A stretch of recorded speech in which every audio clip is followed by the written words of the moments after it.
Howdy my totally as always, Tubular Gamers are back with, you guessed it, yes I know you guessed it, another video. We got another hardest games list, and so today we're going to be talking about the hardest 3D platformers. I know 3D platformers aren't exactly a genre you think of when you think of challenging or most difficult games, but I can assure you that there are plenty of challenging 3D platformers. No, it doesn't go as balls to the wall as say 2D platformers, and there's no Souls-likes or anything like that on here, not even another Crab's Treasure. We're looking at 3D platformers where the focus is on 3D platforming, so something like Jet Force Gemini wouldn't be here. But the following 10 games are still going to challenge you. As with all my hardest games videos, I am looking at just an average playthrough of these games, what a normal playthrough would look like in terms of difficulty. Not if you play on the hardest difficulty, not if you go full completionist mode outside of charity fraud. We are looking at what the average Joe Schmo is going to experience. As always, these lists are pretty subjective. This is all based off of just my own personal experience, and what I find difficult you might not find as difficult, and vice versa. So please let me know how you're feeling about all the games down below. I also haven't played every single 3D platformer, so if I'm missing a game or you think I should have included something,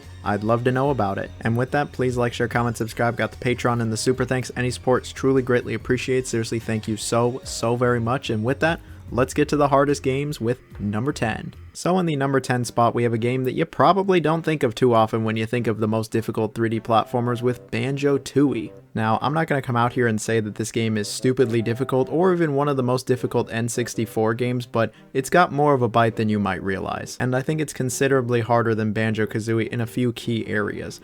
First off, the game is much larger than Banjo-Kazooie. All of the levels are way bigger than anything seen in the first game, and getting the jiggies is going to take a lot longer and it's a lot more involved. Instead of them being scattered all around the map, you actually have to do things for people. Most of the time, you have to do something for someone in order to get the jiggy as the reward, and some of these can actually be harder than you might remember. This game actually does have a number of minigames that really will test you, like when you're trying to get through the mine and disable all of the dynamite, Clinker's Cavern, which can just feel straight labyrinthian at times, and then racing Canary Mary is always going to be difficult, especially the rematch. Now, about 5 seconds ago I mentioned Clinker's Cavern. I want to expand on that a little further. Clinker's Cavern is part of the Grunty Industries level, and I'll just be real, this is the most difficult level of any Banjo-Kazooie game.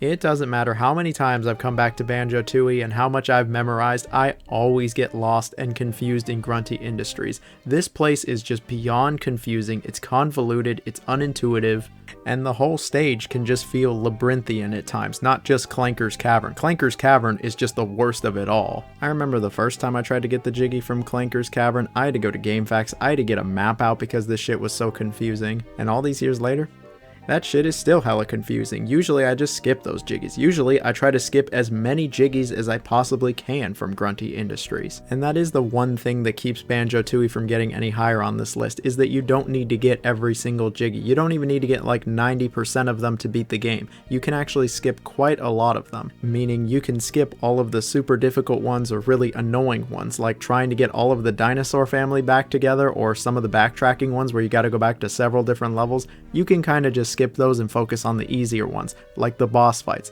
The boss fights are a joke in Banjo-Tooie. But even with that, at some point you're going to have to get a challenging or confusing jiggy. And that's really why I've only got this game in the number 10 spot. However, if we were talking about going for 100%, yeah, this game would certainly be higher up on the list. Fuck Grunty Industries.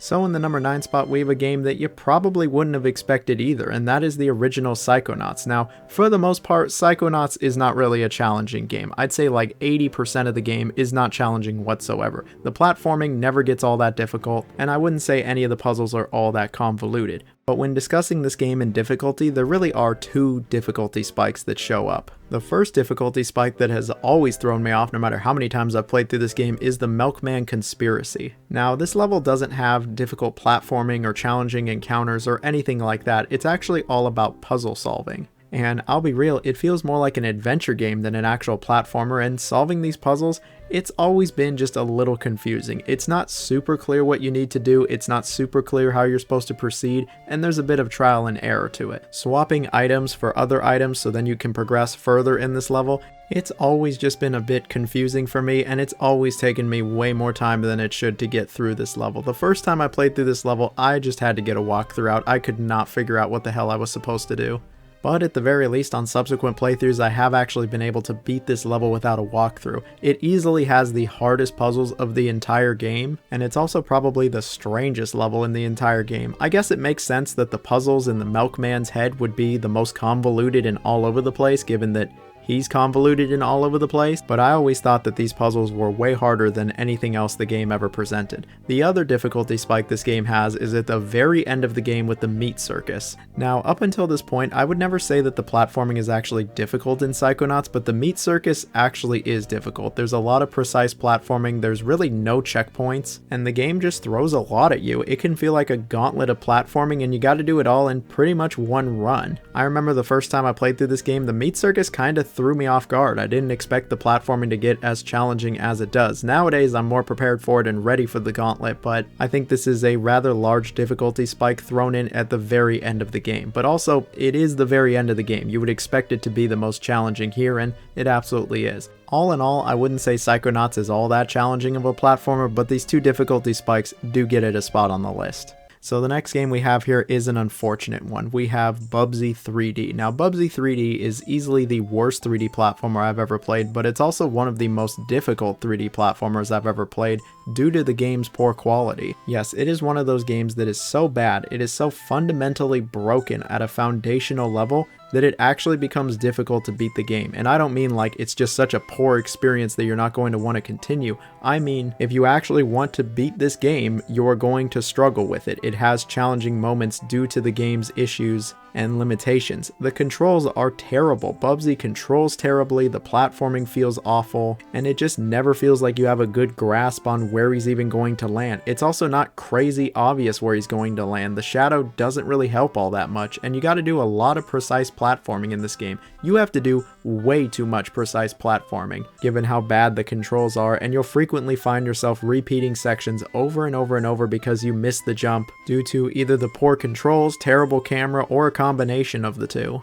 It quickly becomes extremely frustrating trying to do all this annoying precision platforming. This just isn't the type of game for that, but the issues don't end there. There's these awful underwater levels, there's some terrible boss fights, and yeah, this just isn't a game that you're going to want to spend a lot of time with. Not only because it's just terrible, but because it's annoyingly difficult. It is not the good kind of challenging. It's not challenging because of intricate level design, complex puzzles, challenging encounters that really force you to utilize the game's systems. No, it's difficult because it sucks. If the game didn't suck, if the controls were better, if the camera wasn't god-awful, if the draw distance wasn't as bad as it is, the game would be nowhere near as challenging. It probably wouldn't even be on this list, but we're not talking about what ifs or anything like that. We're talking about the product that was given to us, and what was given to us not only is a pile of crap, but it's difficult for all of the wrong reasons. You should never, under any circumstance, play Bubsy 3D, but just know if for some reason you decide to, it's going to be a frustrating, challenging experience, and the time you put into it is time you are never going to get back.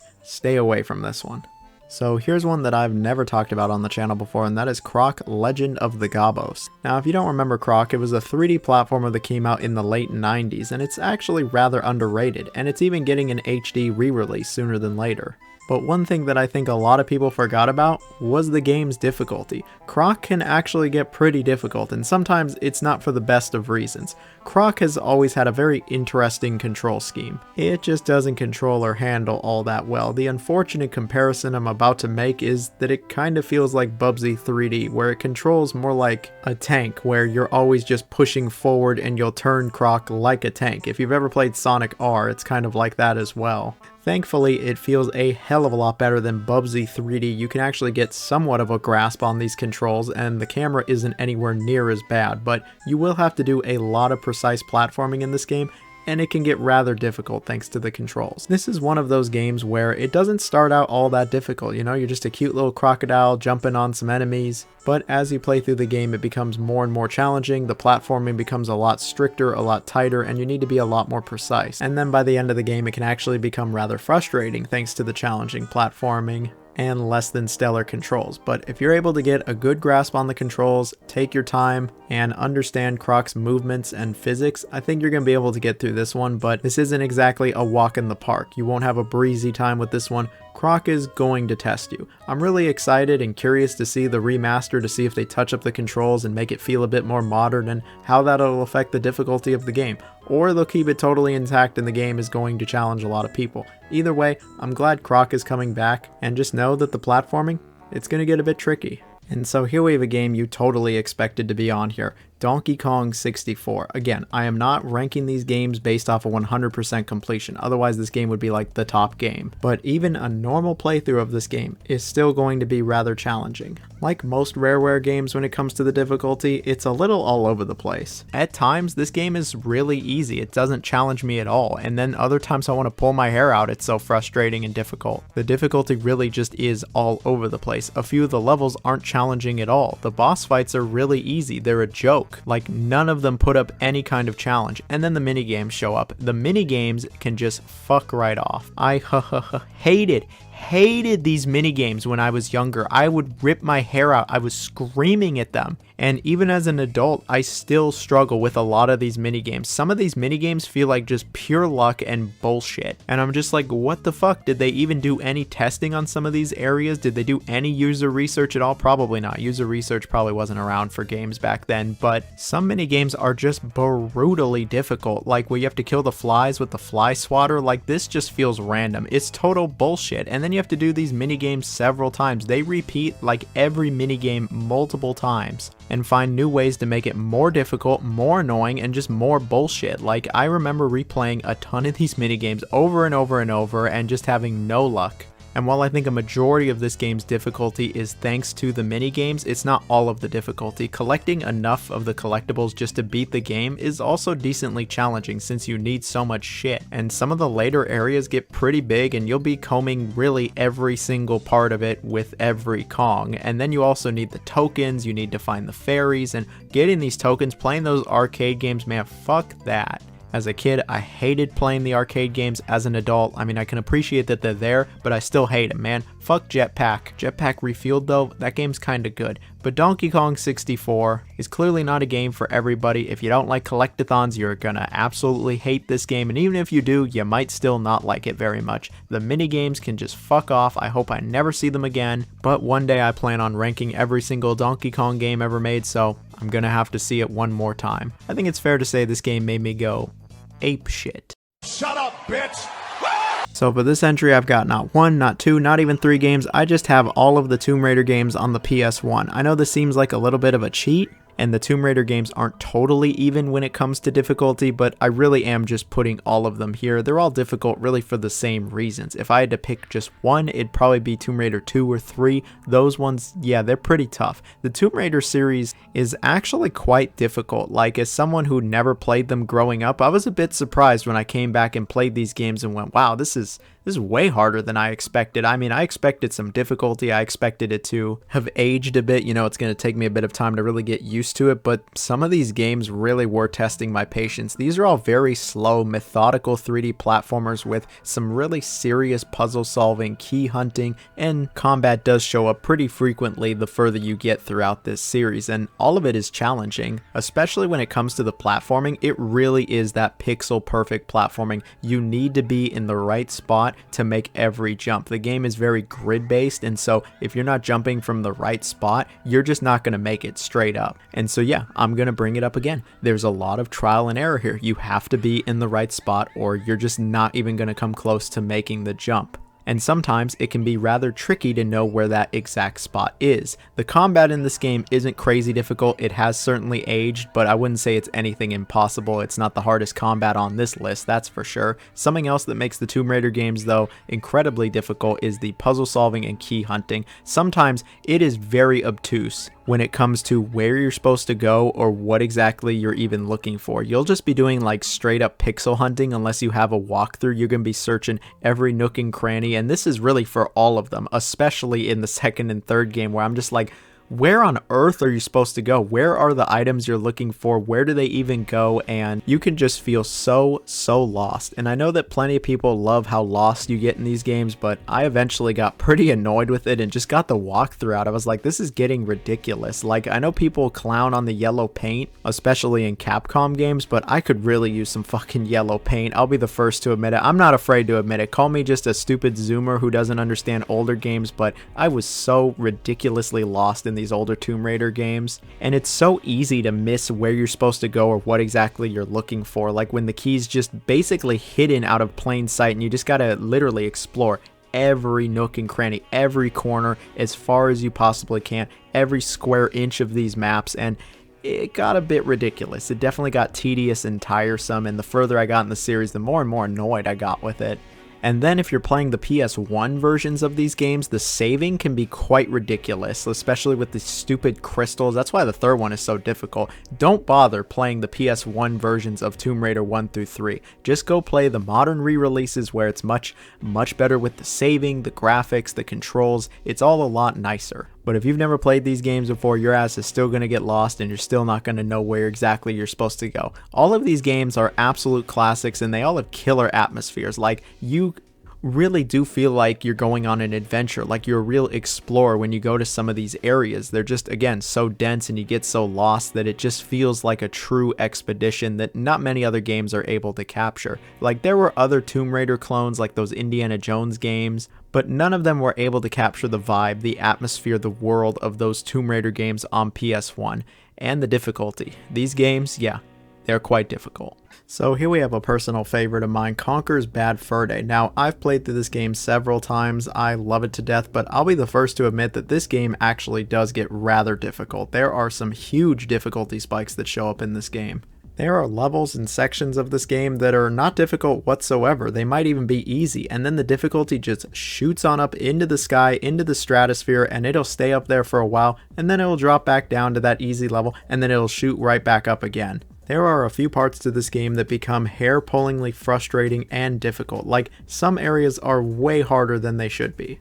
Some of the platforming you do in this game is very perilous. You take a shit ton of fall damage. Like, you can die very easily from fall damage. And I had plenty of moments where I died because I simply just fell too far. This game has a few underwater sections that are just always going to be a pain in the ass. I hate the underwater sections. Like, these are just way too difficult. There's the part where you're racing over lava on hoverboards, where if you smash into anything, you just die instantly. So you do have to be careful and a little precise. But the hit detection and collision can be just kind of wonky, so you gotta be extra careful. The part where you ride the barrel down the hill is always difficult just due to the finicky controls, and then really the entire war section of the game is actually pretty challenging.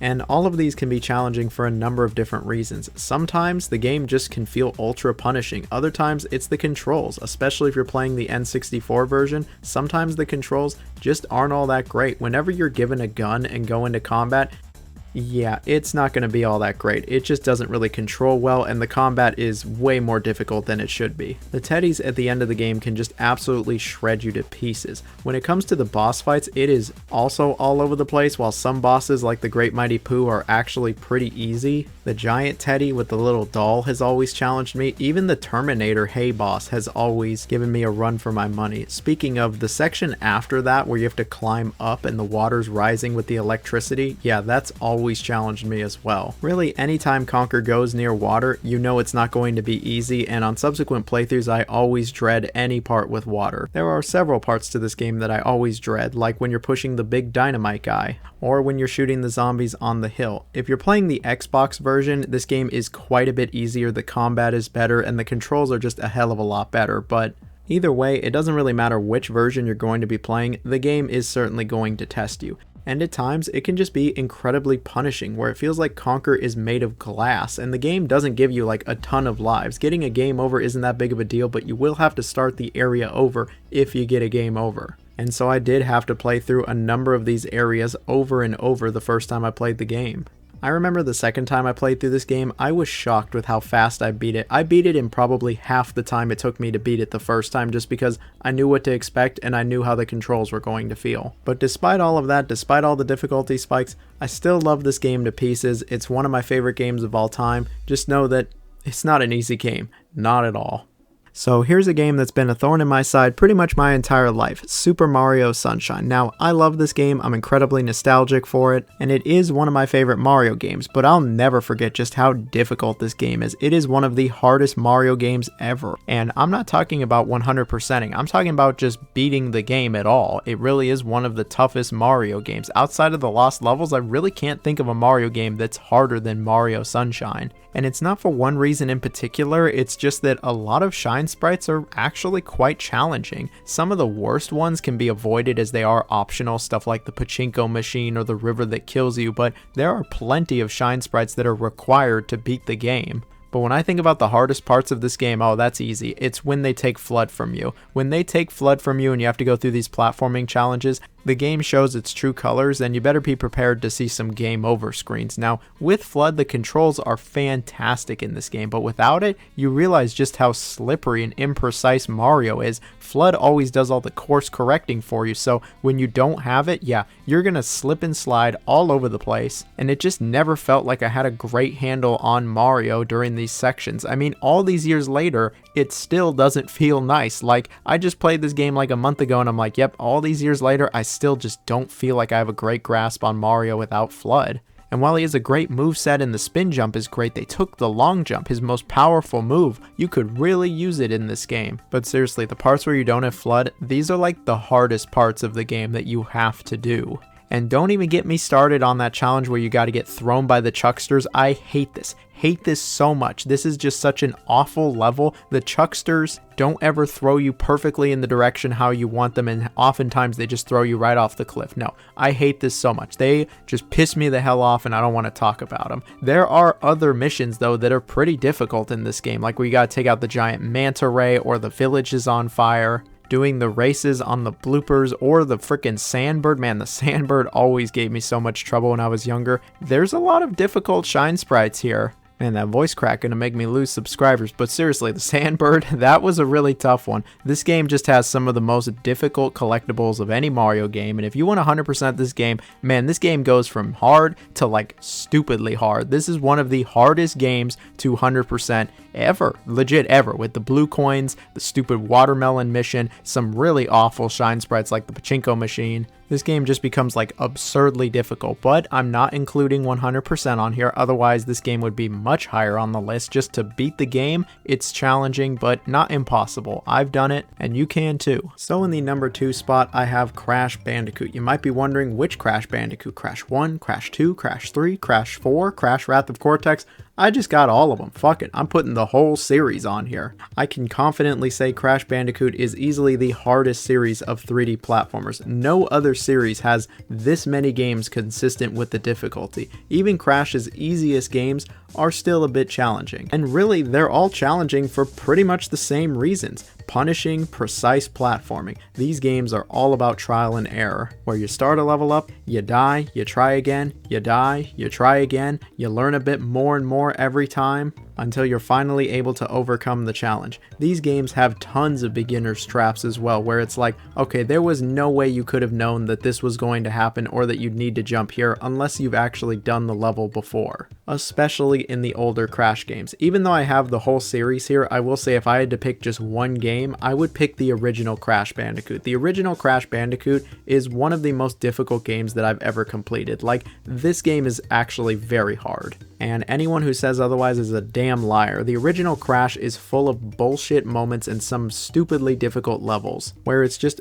brutally punishing. It just gets absolutely ridiculous with how much they expect you to do before a checkpoint. Any of the levels on the bridges are just terrible. They expect you to do so much precise platforming, and it feels like they just go on forever. And then the enemy placements are wildly annoying, but those aren't the only difficult levels in the original game. The original game is just full of challenging levels. Crash 2, plenty of challenging moments. Crash 3, nowhere near as hard as the first two, but there's some challenging moments here and there. Wrath of Cortex certainly brings my piss to a boil for a few of these levels, especially the underwater stages, and with just how terrible the hit detection is. Crash Twinsanity, yep, the hit detection's terrible. You might die a few times there. Crash 4, all these years later, they kept it just as hard as those older titles. So yeah, Crash 4 is also rather difficult. So hopefully now you can see why I've included just the entire series. Should I have just included Crash 1? Maybe, but I feel like I would be discounting Crash 2 and especially Crash 4's difficulty by not including them on the list. And remember, I'm not even talking about 100% completion. If you go for 100% completion with some of these games, especially Crash 4, you're going to be here forever. These games become ruthlessly difficult, easily the hardest series of 3D platformers if you're including 100% completion. But like I said a few times already, for today's video we aren't including that, but even just an average playthrough of these games, they're going to test you. You won't find many other platformers that are going to test you as much as some of the older Crash Bandicoot games, and it's kind of funny, all these years later, people forgot just how difficult these games used to be, but I never forgot. I'll never forget just how many times I died trying to beat Crash 1, Crash 2, and even Crash 4. The countless hours I spent replaying these levels over and over and over. Okay, I'm making it sound like a horror story out here. These games are fantastic. They're some of the best 3D platformers that you could play, but shit, they're hard. And the number one hardest 3D platformer of them all, it has to be Jak 2. There's nothing else it could have been. Jak 2 is infamously difficult. And when I was starting to come up with this list, when I first had the conception for this list, I was like, oh yeah, Jak 2 is definitely going to be at the top. I've talked about this game a few times when it comes to its difficulty, but I'll talk about it again because I do love this game. I will say it is rather inconsistent with its difficulty. Like several other games on this list, there's just a lot of difficulty spikes. Some missions at the beginning of the game are way harder than later missions. It feels like if you put this game's difficulty on a graph, it would look like Tesla's stock all over the damn place. At least this game isn't hard due to poor controls. The controls are actually pretty good. This game just has some hard missions. Some difficult missions include the never-ending enemies on the docks where you just get swarmed, racing Errol, really all of the racing missions, going into the sewers with the dumbass AI that can't do a damn thing to help you out, and then when you have to throw the bombs into the reactors where you're on the skateboard, hoverboard, yeah, that's always going to be a pain in the ass. The timing is so tight on that one. All of these are difficult for a variety of reasons. The docks mission is always going to be stupid difficult. That's like the hardest mission in the entire game. They just infinitely respawn and you just get absolutely swarmed. And what's even more annoying is once you start this mission, you are stuck here. You cannot do anything else until you beat this mission. The first time I played this game, I was stuck on this mission for days. I couldn't do anything else. I just had to retry over and over and over until I finally was able to beat it. All of the races are challenging thanks to the cheating AI and them just being hella rubber bandy and automatically catching up to you.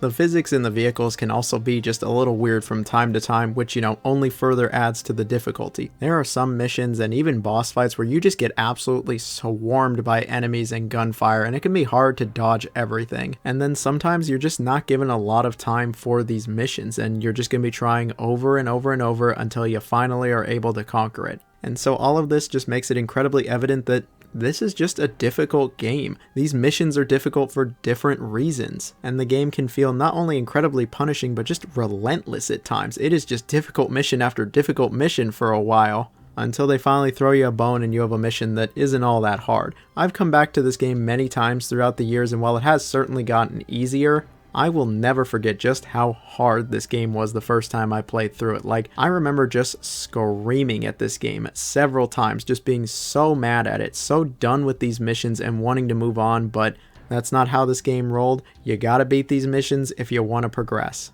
At this point, the difficulty in Jak 2 is very well known, but it doesn't make the game any easier. If you're looking for one of the most challenging 3D platformers, no, one of the most challenging games from the PS2 era, look no further. You've got it right here. Jak 2 has always been a challenging game, and it's always gonna be a hard one.